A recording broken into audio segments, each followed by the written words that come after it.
Aloha everyone! In this video, we will cover how to set up an agent using the Intelligent Agents tool. The Intelligent Agents tool presents opportunities to run reports and automate tasks, like sending out reminder emails to students based on a set of criteria that is defined through an agent. The example I will go over will first identify students who have scored below 70% on an assignment, and then send an email to those students asking them to meet with the instructor during office hours to review feedback. In your Lamaku course site, select More Options from the lower level navigation bar.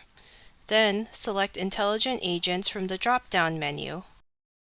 You will be taken to the agent list page.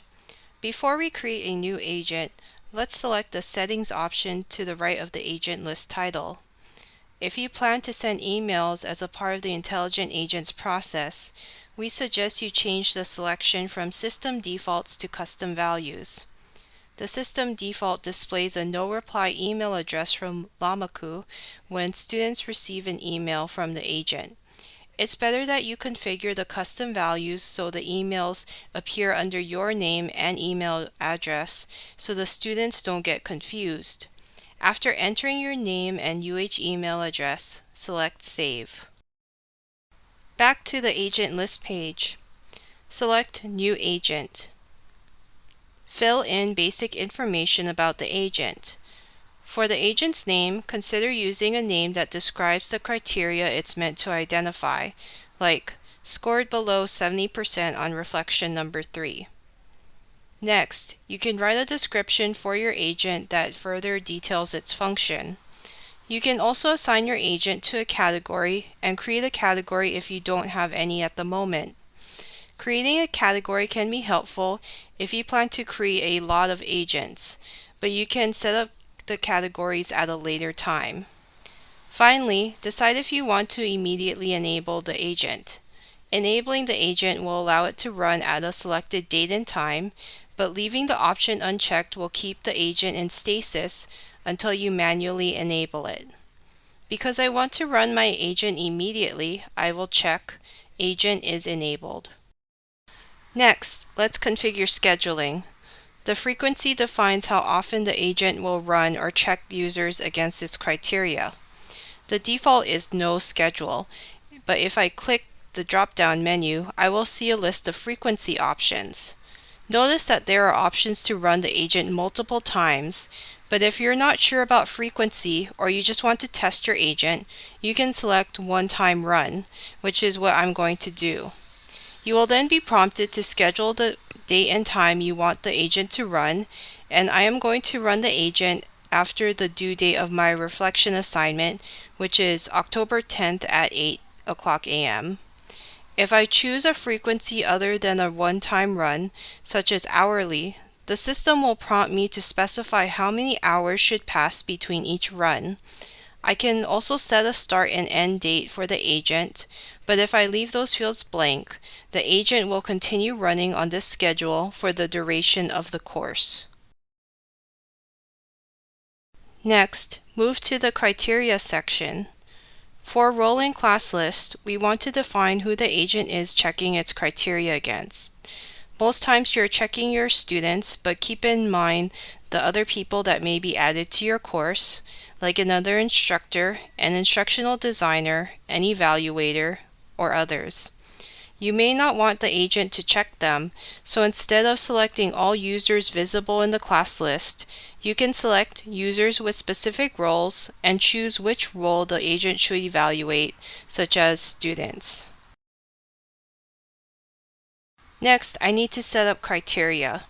Lamaku has two options prepared, which is login activity and course activity. Note that these two are different. Login activity describes students logging into Lamaku, and they don't need to access your course to meet this criterion. Course activity describes users logging into Lamaku and accessing your course.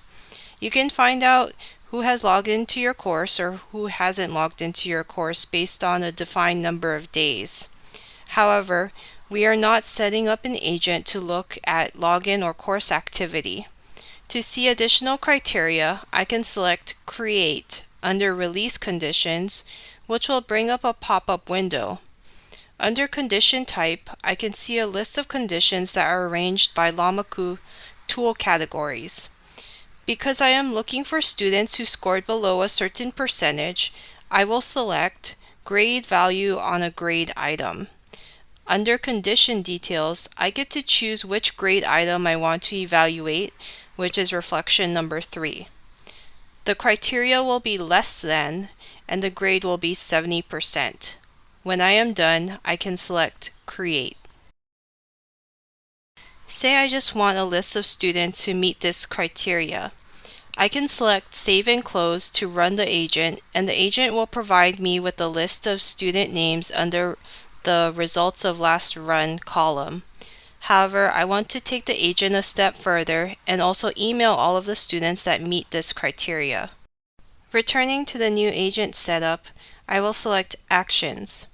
Decide if an action, or in this case, sending an email, should be taken only the first time the agent's criteria are satisfied, or every time the criteria are satisfied for a user. If I had set up the agent's frequency to run more than once, I would need to decide if I want the agent to send an email every time the agent identifies a student as meeting the criteria.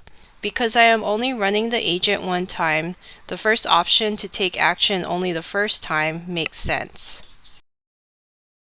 I will check Send an email when the criteria are satisfied. From here, I can create an email.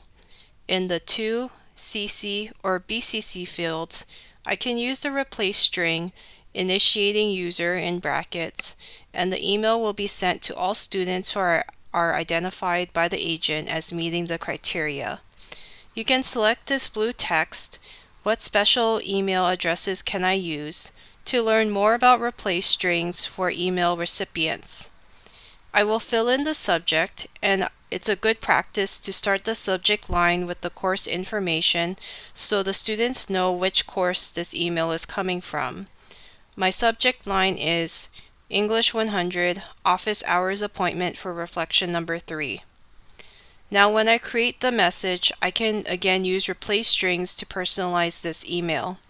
I will use initiating user first name in brackets so that the first name of the email recipient will appear in the email greeting.